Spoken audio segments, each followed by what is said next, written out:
நம்ம படிக்கிற ஜோதிடமானது நமக்கு நல்ல பெயரையும் புகழையும் கொடுக்கணும். நம்ம பலருக்கும் பயன்படணும்.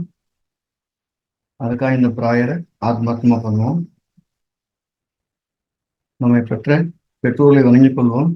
அவர்களின் ஆசைகள் நமக்கு மானசீகமாகவும் மனப்பூர்வமாகவும் கிடைக்கட்டும்.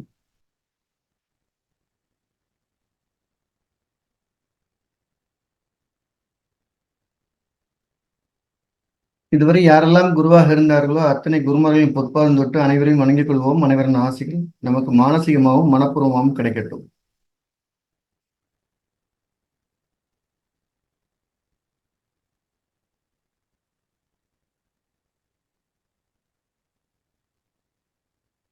எல்லா தெய்வங்களையும் வணங்கிக் கொள்வோம். எல்லா தெய்வங்களும் நம்மளை ஆசீர்வதிக்கட்டும்.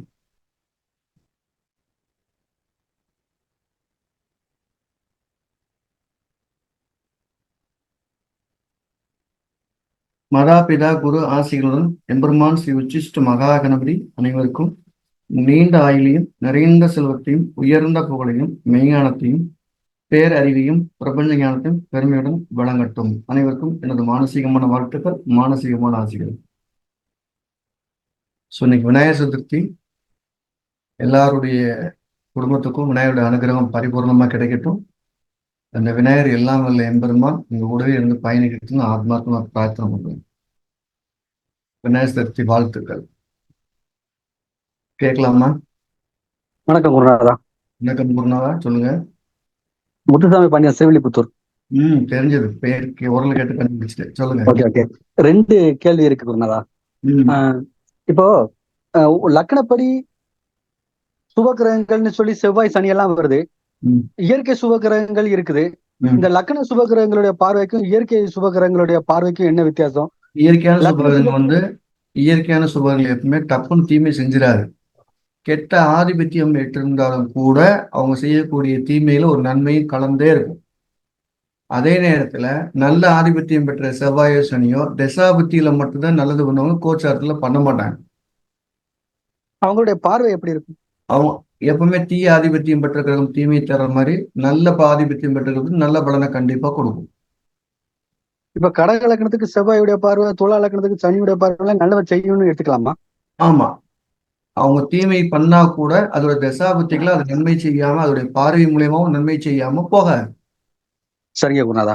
என்னுடைய 2வது கேள்வி, இப்ப நம்ம சந்திர நாடியை வச்சு எல்லா பலன்களையும் கேள்வியை நம்ம அறிஞ்சு முடிகிறோம். ஒரு பிரபலமான யூடியூப் ஜோதிடர் கோச்சார ராகு வச்சு கேள்வி எல்லாம் எடுக்கிறேன், அது சரியா வருது அப்படிங்கிறாரு. இது சாத்தியமா? இது கேள்வி நம்ம கேள்வி இல்லையே. ஒருத்தரை பத்தி நம்ம எப்பவுமே விமர்சனம் பண்ணக்கூடாதுங்கிறது நம்மளுடைய முக்கியமான விஷயம். சரி, அப்படின்னா மட்டும் தான் கேட்கணும். சரிங்க. பாடத்திட்டத்தில் இருக்கிற சந்தேகத்தை கேட்கணுமே ஒழிய ஒருத்தர் தனியா சொல்லக்கூடாது. பாருங்க, சந்திரனாடிக்கு முன்னாலையும் கேள்வியை கண்டுபிடிச்சு ஓரைய வச்சுன்னு சொல்லிட்டு இருந்திருக்கிறாங்க. சொல்ல முடியும்னா தாராளமா எதை வேணாலும் சொல்லலாம். ஸோ நமக்கு அதுக்கு ஆதிபத்தியம் கணக்கு கிடையாது. நம்ம படித்த பாடத்திட்டங்கள்ல இருந்தா சந்தேகத்தை கேட்கணுமே ஒழிய எப்பவுமே நம்ம பிறரை பத்தி எந்த விதமான கேள்வியும் பதிலும் சொல்லக்கூடாதுங்கிறது நம்ம தலையை சிறந்த அட்வைஸ்.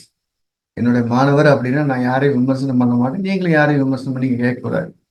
அடுத்து ஐயா சொல்லுங்க சார்.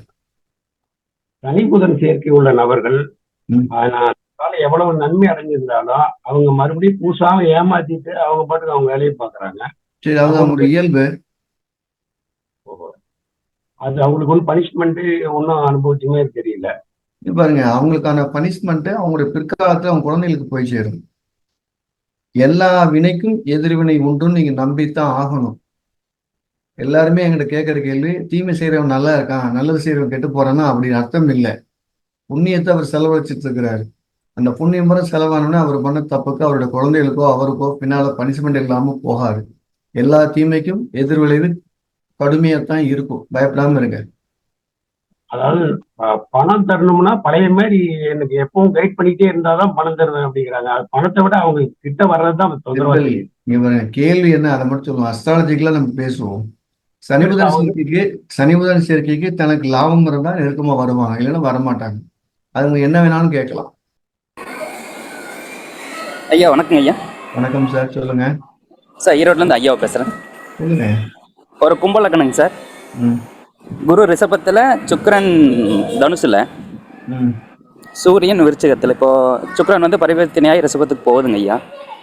சரி. அது என்ன காரணத்தால பரிவர்த்தனையாகி போகும்னு நம்ம சொல்லலாம்? இதுன்னு என்ன காரணம்னு எப்படி கண்டுபிடிக்க போறீங்க? பலனை சொல்லலாம். அவர் செய்த அதான் என்ன பலன்? என்ன அவருக்கான வினைவே சொல்லலாம். அவர் எப்பெல்லாம் வந்து வீடு வாசல் நிலம் வாங்கணும்னு நினைக்கிறாரோ அப்பெல்லாம் அது அவருக்கான ஒரு பெரிய ஃபண்டு குறைஞ்சு போயிரும்னு சொல்லலாம். ஓ பாருங்க, சரிங்க. குருங்கிறது பெரிய பணம், சுக்கிரங்கிறது சிறிய பணம். ஆமாங்க. இப்ப குரு பரிவர்த்தனாகி தனுசுக்கு வரும்போது பெரிய லெவல்ல வாங்கணும்னு நினைக்கிறது குறைஞ்சிரும்னு அர்த்தம்.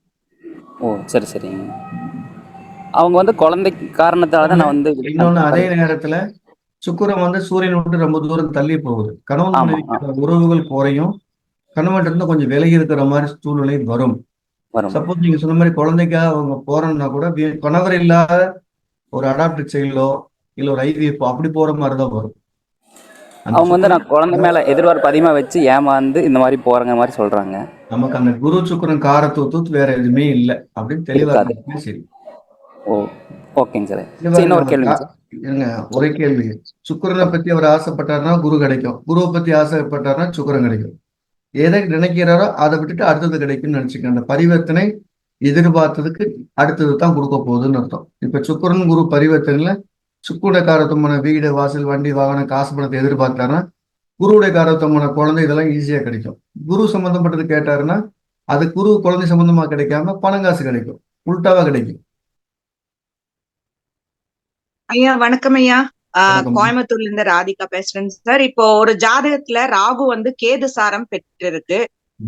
நீங்க சொல்லிருக்கீங்க ராகு கேதுக்கள் அந்தந்த வீட்டுல உட்கார்ந்த வீட்டோட இதுதான் நடத்தும்னு சொல்லிருக்கீங்க. இப்ப ராகு கேது வீடு கொடுத்தவங்க 2 பேரும் ஒரே இடத்துல நின்னு ஒரே சாரம் வாங்கியிருந்தா அது பலன் எப்படி ஐயா எடுக்கிறது? நல்லது தானே அது. ராகு நின்ற வீட்டதிபதியும் கேது நின்ற வீட்டதிபதியும் சேர்ந்திருந்தாலும் நல்லது. ராகு நின்ற வீட்டு நட்சத்திராதிபதியும் கேது நின்ற நட்சத்திராதிபதியும் ஒன்னா சேர்ந்திருந்தாலும் நல்லது. அது வந்து ராகு தோஷத்தை குறைச்சிட்டு யோகத்தை கொடுக்கும்னு அர்த்தம். உதாரணமா ராகு நின்ற நட்சத்திராதிபதி ஒரு குருன்னு வச்சுக்கிடுவோம், கேது நின்ற நட்சத்திராதிபதி சுக்கிரன்னு வச்சுக்கிடுவோம். இந்த 2 பேரும் சேர்ந்து எங்க இருந்தாலும் கண்டிப்பா அது யோகத்தை கொடுக்கும். இந்த ராகு தோஷத்தை கூட யோகத்தை அதிகமா கொடுக்க போகுதுன்னு அர்த்தம். சரிங்க ஐயா. அப்புறம் இன்னொரு கேள்வி, ஒரு ஜாதகத்துல எல்லா நட்சத்திரமுமே இந்த கடைசி பாகை இல்ல 1, 2.5 அந்த மாதிரி எல்லா நட்சத்திரமும் கிரகங்களும் அந்த மாதிரி நிக்கிறது, அது எப்படி சார் பலன் வரும்? ஒரே ஒரு நட்சத்திரம் மட்டும் 18 பாகை வாங்கியிருக்கு. சரி, நீங்க சொல்றது எனக்கு புரியல. நட்சத்திரம் 18 பாகை வாங்கியிருக்குன்னா? நட்சத்திரம் இல்ல சார், சாரி, கிரகம் கிரகம். சரி. வேற எல்லா கிரகமும் 29, 0.5, 1, 2. இவருங்க எல்லாமே ஒரு 20 டிகிரிக்கு மேல ஒரு கிரகம் வாங்கியிருக்கு. எல்லா கிரகமே அது வாங்கியிருக்குன்னா அவர் நல்ல லைஃப் அவர் காத்திருக்குன்னு அர்த்தம். சரிங்க ஐயா. அடுத்து நான் கேக்குறது சந்திலேயே எல்லா கிரகமும் இருக்கு. அவரு பதட்டமா இருக்கும்போது, கணவன் மனைவி பதட்டமா இருக்கும்போது சேர்ந்து பிறக்கிற குழந்தைகளுக்கு அந்த மாதிரி சந்தியில தான் நிறைய கிரகங்கள் இருக்கும். ஒரு பயத்தில் குடும்பம் நடத்திட்டு இருக்கிறாங்க, இல்லைன்னா வாழ்க்கை இருக்குமோ இருக்காதுன்னு பயந்துட்டு இருக்கிறவங்க உடைய குழந்தைங்க, உதாரணமா நானும் என் மனைவியும் குழந்தை பிறக்கக்கூடிய காலங்கள்ல பதட்டமா இருந்தோம்னா எங்களுக்கு பிறக்கக்கூடிய குழந்தைகள் அந்த சந்தியில் இருக்கக்கூடிய கிரகங்கள் மாதிரிதான் பிறக்கும்னு அர்த்தம். இதுக்கு மூல காரணம் பெற்றோர்களுடைய அந்த கரு உருவாகக்கூடிய காலத்துடைய மனநிலை தான் முக்கியமான காரணம். நம்ம ஏன் வந்து ஒரு திருமண காலத்துல நல்ல முகூர்த்தம் பார்த்து குழந்தை எடுக்கணும் சேரணும்னு நினைக்கிறோம் அப்படின்னா இந்த மாதிரி கிரகங்கள் சந்தியில வரக்கூடாதுன்னு அர்த்தம். அதே மாதிரி சந்தியில வரக்கூடிய எல்லா கிரகங்களும் என்ன செய்யும்னா கொடுக்கக்கூடிய பலன்கள்ல பதட்டத்தையும் பயத்தையும் கொடுத்துக்கிட்டே இருக்கும். வேலை தங்குமா, திருமணம் தங்குமான்னு இருக்கும். ஸோ அந்த முதல்ல விதைக்கக்கூடிய காலத்துக்கூடிய அந்த மனநிலை பதட்டமாக இருந்தால் சந்தையில வரும் அப்படின்னு அர்த்தம். அடுத்து குருவேஸ்வரனும். வணக்கம் குருவேஸ்வரன். ஐயா, குரு சுக்கிரன் பார்வை சேர்க்கை இருக்கும்போது கர்ப்பிணி பெண் சாபம் இருக்குன்னு சொன்னோம். அந்த எந்த தெய்வத்தின் வழிபாடு சிறந்தது ஐயா இந்த சேர்க்கை வரும்போது? பெரும்பாலும் காமாட்சியம்மன் வழிபாடு சால சிறந்தது, இல்லைன்னா சாரதாம்பிகை. சரிங்க. அப்புறம் குலதெய்வம் குற்றம் இல்ல கோபம் இருக்கும்போது ஒரு வகுப்புல வந்து அப்புறம் எப்படி பரிகாரம் பண்ணணுங்கிறது சொல்றேன். ஒரு குலதெய்வத்துடைய குற்றத்தை குறிக்கக்கூடியது பிரசனத்துல பார்த்தா 8, 12ஆம் பாவம் மட்டும்தான், அது நிற்கிற கிரகங்கள் மட்டும்தான். குலதெய்வத்துக்குரிய 9ஆம் அதிபதியும் 5ஆம் அதிபதி சேர்ந்து 8, 12 இருந்தா குலதெய்வத்துடைய கோபம்னு சொல்ல போறோம். நம்ம ஜாதக ரீதியா பார்த்தீங்கன்னா 8, 12 திசையும் புத்தியும் சேர்ந்து நடக்கும்போது குலதெய்வத்துடைய தண்டனை நம்ம அனுபவிக்கிற மாதிரி ஜாதக அமைப்பு இருக்கும். இருக்கு. குலதெய்வம் கோவப்படுமா அப்படின்னா கோவப்படும். எப்படி கோவப்படும் அப்படின்னா, ஒரு குலதெய்வம் கோயில் கட்டுறவங்க நிறைய பேர் என்ன செய்யறாங்கன்னா, அதுக்கு ஒரு போதுமான இடம், முறையான இடம் இல்லாம ஒரு புறம்போக்குலயோ இல்ல பட்டா இல்லாத இடத்துலயோ கட்டிடுறாங்க. பிற்காலத்துல அந்த இடத்த மாத்தணும் அப்படின்னு ஒரு அரசாங்கமோ இல்ல தனிப்பட்ட நபரோ சண்டை போடும்போது கோயில் இடம் மாற்ற வேண்டிய கட்டாயத்துக்கு வருது. ஒண்ணு, நித்திய கட்டணை இல்லாம அந்த கோவில் ஒரு வழிபாடு இல்லாம போயிட்டாலும் அதுவும் கோவப்படும். 2, 3வது, கோயில் ஆரம்பிக்கும் போது எல்லாரும் கூட்டமா சேர்ந்து இருந்து ஆரம்பிச்சுட்டு பராமரிப்பு இல்லாம விட்டுட்டு போயிட்டாலும் அந்த குலதெய்வம் தொந்தரவு பண்ணும். 3வது, 4வது, அது கோவிலும் தெரியாம கோயிலுக்குள்ள போய் சீட்டாட்ட விளையாடுறது, தவறான நடவடிக்கைகள் இருக்கும்போது அந்த தெய்வம் அப்பவும் கோவப்படும். 4, 5வது, அந்த தெய்வத்தை வழிபடக்கூடாதுன்னு மறைச்சாலும் அது குலதெய்வத்துடைய கோபத்துக்கு வந்து சேரும்னு அர்த்தம். குலதெய்வ கோபம் என்ன செய்யும்? காசு வரவிடாது. 1, வந்த காசு தங்க விடாது. 2, நம்ம காசை குழந்தைகள் சாப்பிட விடாது. 3, இந்த 3 முக்கியமான காரணம். இது வழிபட்டா சரியாயிடுமா? இல்ல அதுக்கு முறையா ஏதாவது பண்ணணுமாய்யா? முதல்ல பிரார்த்தனை பண்ணி தெய்வம் உள்ள கூப்பிடுதான்னு பார்க்கணும். கூப்பிடுறதுக்கு பின்னால குலதெய்வத்துக்கு நமஸ்காரம் பண்ணிட்டு போனா போதும். குருவேஸ்வர். நல்லது. Good evening sir. குட் ஈவினிங்மா. ஒருத்தருக்கு ஒரு உடம்பு சரியில்லைன்னா எந்த நாள் ஃபர்ஸ்ட் மருந்து எடுத்துக்கிறது சிறப்பு? 9ஆம் அறிவுடைய நட்சத்திரத்திலேயோ இல்ல 9ஆம் அறிவுல கோச்சார சந்திரன் போகக்கூடிய நாளோ, மறுபடியும் ரிமைண்ட் பண்ணி சொல்றேன். நம்ம மெயின் எடுத்துக்கிறப்ப கோச்சார சந்திரனையும் கோச்சார லக்னத்தையும் எடுத்துக்கிற போறோம். பிறந்த காலத்துல 9ஆம் அதிபதி யாருன்னு பாக்குறோம். அவர் மேல இல்ல அவருடைய பார்வையில கோச்சார சந்திரனும் லக்னம் போகக்கூடிய நாள் அல்லது நேரத்துல மருந்து எடுத்துக்கிறது ரொம்ப நல்லது. 9ஆம் இடமே பாதகமா இருந்ததுன்னா நம்ம பிறந்த காலத்து குருவின் பார்வையில சந்திரனும் லக்னம் போக எடுத்துக்கிறது சால சிறந்தது. அந்த குரு கெட்ட ஆதிபத்தியம் இருந்தாலும் கூட நல்லது செய்வார். அதே நேரத்துல சர்ஜரி, ரொம்ப சீரியஸான சர்ஜரின்னா பிறந்த கால ராஜகிரி மேல சந்திரனும் லக்னம் போகும்போது பண்ணக்கூடிய காலங்கள்ல அந்த சர்ஜரி தவறு வராது. பதட்டமா இருக்கும், ஆனா குணமாகும். Okay sir, thank you. கண்டாந்திர நட்சத்திரத்துல லக்னாதிபதி இருந்துட்டாலும் சரி, வேற மத்த கிரகங்கள் இருந்துட்டாலும் எந்த மாதிரி வழிபாடு செய்யலாம் சார்? வழிபாடுங்கிறது முதல்ல பதட்டத்தை குறைக்கக்கூடிய பிரார்த்தனையை பண்ணணும். இல்லைன்னா ஒரு நல்ல விதமா பிராணாயாமம் கத்துக்கிறது நல்லது. ஏன்னா பதட்டம் வர்றதுக்கு முக்கியமான காரணமே கண்டாந்தம்னு முதல்ல சொல்றோம். கண்டாந்தம் சரி இல்ல கடைசி பாகம் இருந்தாலும் சரி, ஒரு சுவாச பயிற்சி மூலியமா மனநிலை சரி செய்யறது தான் முதல் வழி. 2வது, விநாயகர் வழிபாடு பண்ணிட்டு வாங்க. மூல கடவுள் விநாயகர் வழிபாடு பண்ணிட்டு வாங்க, அதுவும் பதட்டத்தை குறைக்கும். அடுத்து சார் வணக்கம் சார். வணக்கம் சார். கார்த்திக், திருநெல்வேலி சார். சொல்லுங்க சார். சார், இது இந்த கிட்னி ப்ராப்ளத்துக்கு என்ன கிரகம் காரணம் வரும்? ப்ராப்ளத்துக்கு யூரிக் ஆசிட் இஷ்யூ சார் கிட்னில. சரி, அதுக்கு என்ன கிரக காரணம், என்ன இது வரும் சார்? இது செவ்வாயும் சந்திரன் தான் முக்கியமான காரணம். யாருக்கெல்லாம் செவ்வாய் ரொம்ப பலமா இருக்கோ அவங்களுக்கு முதல்ல மூட்டு வலி வரும், 2வது யூரினல் தொந்தரவு வரும். அதே இது யூரின்ல இன்ஃபெக்ஷன் வந்ததுன்னா சுக்கிரன் காரணமா இருக்கும். செவ்வாய் பாதிக்கப்படாம கிட்னி பாதிக்கப்படாது. அதுலயே உள்ள 2 செவ்வாய் சுக்கிரன் சேர்ந்து பாதிக்கப்பட்டா ரொம்ப தொந்தரவு ஜாஸ்தியா இருக்கும்னு அர்த்தம். நீங்க கேக்குறீங்க அப்படின்னா உங்க ஜாதகத்துல செவ்வாய் பலமா இருக்குன்னு அர்த்தம். உங்க ஜாதகத்துல யூரிக் ஆசிட் வரப்போகுதுன்னு அர்த்தம். என்ன, நீங்க இந்த மாதிரி உங்க ஜாதகங்கள் தான் எடுத்து பாருங்க. செவ்வாய் பலம் இருக்கிற எல்லா ஜாதத்துக்குமே கால் வலி மூட்டு வலி கட்டாயம் வரும். அது யூரிக் ஆசிட் தொந்தரவு தான். இப்போ இது சார் ஜாமக்கோள் பிரசன்னம் படிக்கிறதுக்கு எந்த கிரகச்சேர்க்கை இருந்தா படிக்கலாம் சார்? புதன். புதன் இது இல்லை சார். அடுத்து சார் வணக்கம் சார். வணக்கம்மா. இப்ப ஒரு சுயதொழில் செய்யலாம்னா அது கிரக சேர்க்கைப்படி சுயதொழில் செய்யலாம். சேர்க்கை பார்வைதான் சொந்த தொழில் செய்யறதுக்கான மூல காரண கிரக அமைப்பு. சந்திரன் சேர்க்கை அல்லது பார்வை அவங்களுக்கு அடுத்தவங்களோட கைகிட்டு வேலை செய்யறது பிடிக்காது. நம்பர் 1. நம்பர் 2, முதல்ல சனி சந்திரன் சேர்ந்து இருக்கிறது நம்பர் 1. நம்பர் 2, சனி சந்திரனை பாக்குறது இல்ல சந்திரன் சனியை பாக்குறது 2வது பாயிண்ட். 3வது, சனி சந்திரனோட நட்சத்திரத்துல அமர்ந்திருக்கிறது 3வது பாயிண்ட். இது 3 தான் சொந்த தொழில் செய்யணுங்கிற எண்ணத்தை ஏற்படுத்துறது. அதுக்கடுத்த ரூல் நம்பர் 2 என்ன சொல்லுவாருன்னா, லக்கணத்துக்கு 10ஆம் அதிபதி வலுப்பற்ற எல்லாருமே ஒரு வருமானம், ஒன்றுக்கு மேற்பட்ட வருமானம் வேணும்னு நினைக்கிறவங்க ஆனா தொழில் பண்றாங்க. இந்த 2 தான் மேஜிக் காரணம். இவங்களுக்கு லக்கணத்துக்கு 6, 8, 12 சந்திரன் இருக்கு, 10ஆம் இடம் வளர்த்து இருக்குன்னா தொழில் ஆரம்பிப்பாங்க, சக்சஸா கொண்டு போக மாட்டாங்கன்னு அர்த்தம். அப்ப புணர்வு உள்ள ஜாதகங்கள் எல்லாமே சொந்த தொழில் செய்யணும்னு நினைக்கும். அந்த புணர்வு மறைஞ்சிருந்தது அப்படின்னா சொந்த தொழிலை ஜெயிக்க முடியாது. அந்த புணர்வு மறையாம குரு பார்வை இருந்தா பெரிய அளவில் வெற்றி கிடைக்கும்னு அர்த்தம். அது கிரக சேர்க்கைப்படி அந்த சுய தொழில ஸ்டார்ட் பண்ணுமா சார், இல்ல தசாபுத்தி படி திசாபுத்தி அனுமதிக்காம ஒரு தொழில் நம்ம செய்ய விடாது.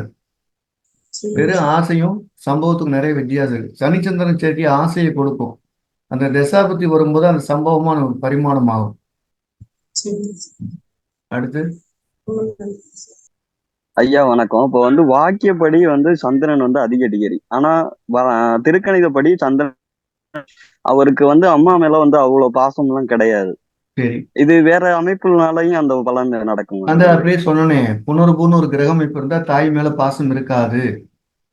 இப்ப நம்ம மீட்டிங்ல 190 பேர் இருக்கிறீங்க. யார் யாருக்கெல்லாம் புணர்வு இருக்கு? நீங்களும் அம்மா மேல பாசமா இருக்கேன்னு காட்டுங்க பார்ப்போம். இருக்காது. அம்மா நமக்காக உயிர் கொடுக்கும். திருப்பி நம்ம அம்மாட்ட என்ன செய்வோம்? சட்டையே பண்ண மாட்டோம்னு அர்த்தம். அந்த கிரகத்திற்கு என்ன செய்யணும்? தாய் இருக்கும்போது அதோட அருமை தெரியாது, இறந்ததுக்கு பின்னால் அவங்கள உயிர் கொடுக்குற மாதிரி பிரியம் ஜாஸ்தியா இருக்குன்னு அர்த்தம். ஒரு கிரகம் அதோட பொசிஷனுக்கான கிரக சேர்க்கை சில நேரத்தில் தடுக்கும். பார்க்கிற போது இந்த சனிச்சந்திரன் சேர்க்கை அம்மா இல்லாத அம்மா அம்மான்னு ஏங்க சொல்லும். பார்த்துட்டா என்ன எதுக்கு ஏன் வந்தேன்னு கேட்க தோணும். அடுத்து கேள்வி கேட்டவர் அந்த அந்த சார்ட் இருந்ததுன்னா நான் சொன்னது சரியா செக் பண்ணி எனக்கு வாட்ஸ்அப்ல போட்டு விடுங்க. 100% சரியாக இருக்கும். அடுத்த கேள்வி. சார் வணக்கம் சார். வணக்கம் சார். சார் சனி ராகு சேர்க்கை இருந்தா நம்ம தொழில் ஆகாதுன்னு சொல்லியிருக்கு. அது ரெண்டு நடுவில் ஒரு கிரகம், ஒரு ராசிலேயே சனி நடுவில் ஒரு கிரகம் அப்புறம் ராகு இருந்தா அவங்களுக்கு தொழில் ஆகாதுங்களா? அந்த உதாரணமா சனிக்கு ராகு நல்ல சுக்கரன் இருக்குன்னு வச்சுக்கோங்களேன். சுக்கரனுடைய காரத்தொழில் சேர்ந்து சனி ராகு சேர்ந்து நெருக்கடியை கொடுக்கும். ஆனா கண்டிப்பா ராகுவோட தொழிலை செஞ்சா பக்கா சக்சஸ் இருக்கும். அதுல எந்த மாற்றமும் இருக்காது. சனியில கெட்ட கிரக 2 பகையங்கள் சேர்ந்திருந்ததுன்னா அந்த 2 பகையர்கள் எது வலிமையானதோ அந்த தொழிலை செய்யலாம், கண்டிப்பா வெற்றி கிடைக்கும்னு அர்த்தம்.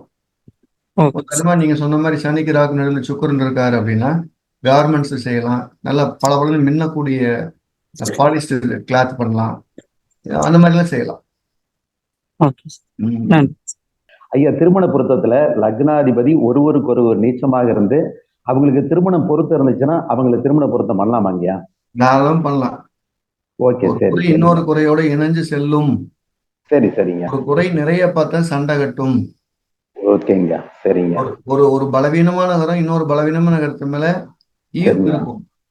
சரிங்க. ஒரு லக்னாதிபதி பலமாயி இன்னொரு லக்னாதிபதி பலவீனமா இருந்துச்சுன்னா ஈகோ அங்க கிளாஸ் ஆகி சண்டை வந்துகிட்டே இருக்கும். ஆமாங்க. அதனால 2 பேரும் பலவீனமா இருக்கிறது குட், செய்யலாம். ஓகேங்க, சரிங்க, நன்றிங்க. சார் வணக்கம் சார். வணக்கம் சார். மதுரையில இருந்து ரவி சார். நான் திருப்பூர் ஜிகே சார்.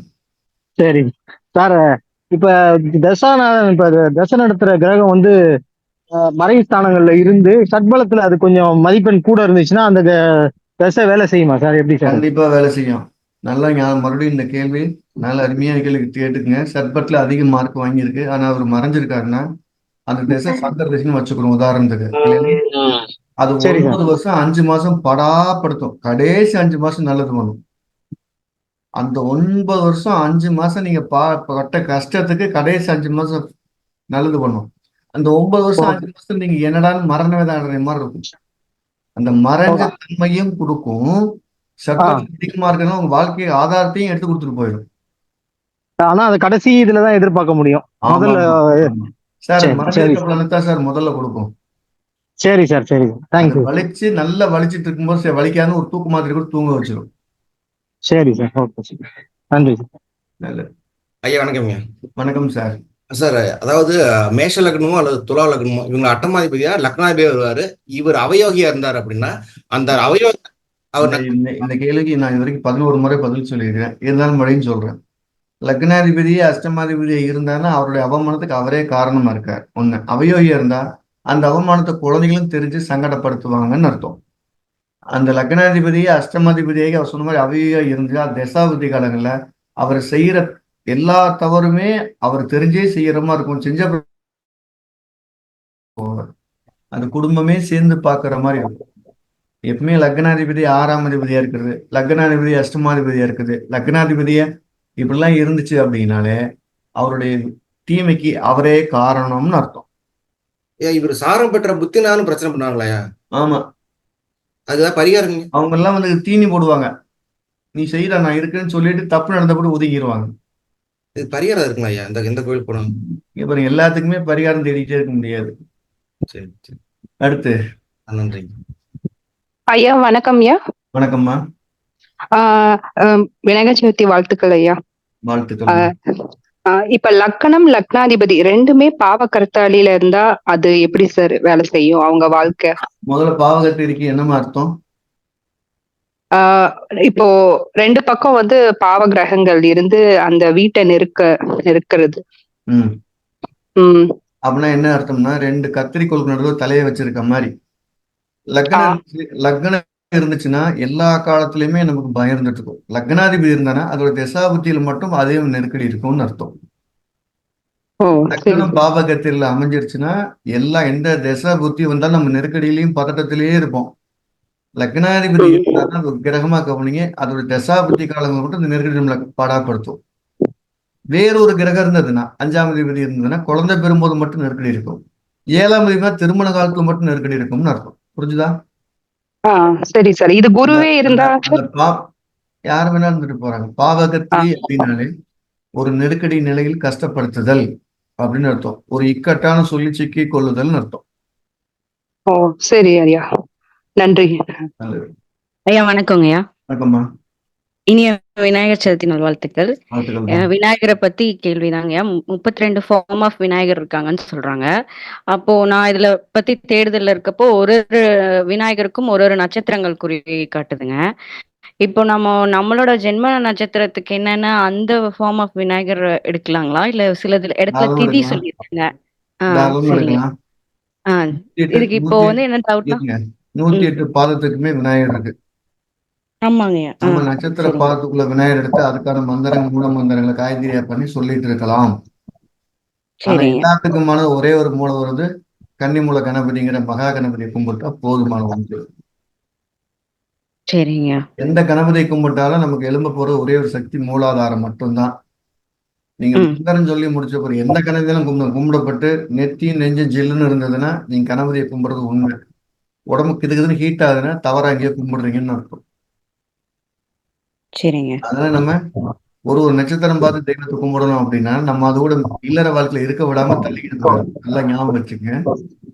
என்னோட ஜென்ம நட்சத்திரத்துக்கான தெய்வத்தை கவனிங்க. பேக் அண்ட் சவுண்ட் இல்லாம நம்ம ஜென்ம நட்சத்திரத்துக்கான விநாயகரையோ இல்ல ஜென்மத்துக்கான தேவதையோ ரொம்ப இறுக்கமா கும்பிடுறோம்னா நம்ம ஸ்பிரிச்சுவல் லெவல்ல ஏறிக்கிட்டே இருக்கும். அது இல்லறத்தை விட்டு அப்படி ஒதுக்கிக்கிட்டே இருக்கும்.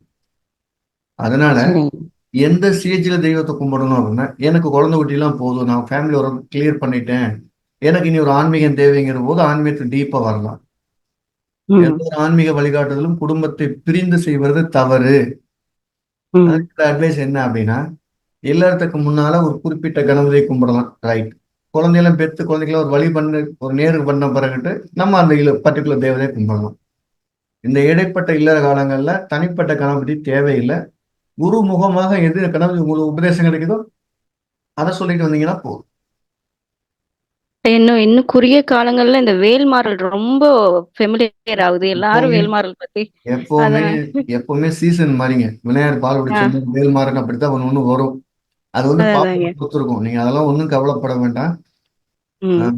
எது நமக்கு ஆழமா இருக்கோ அதை நம்புறோம், அவ்வளவுதான் விஷயம்.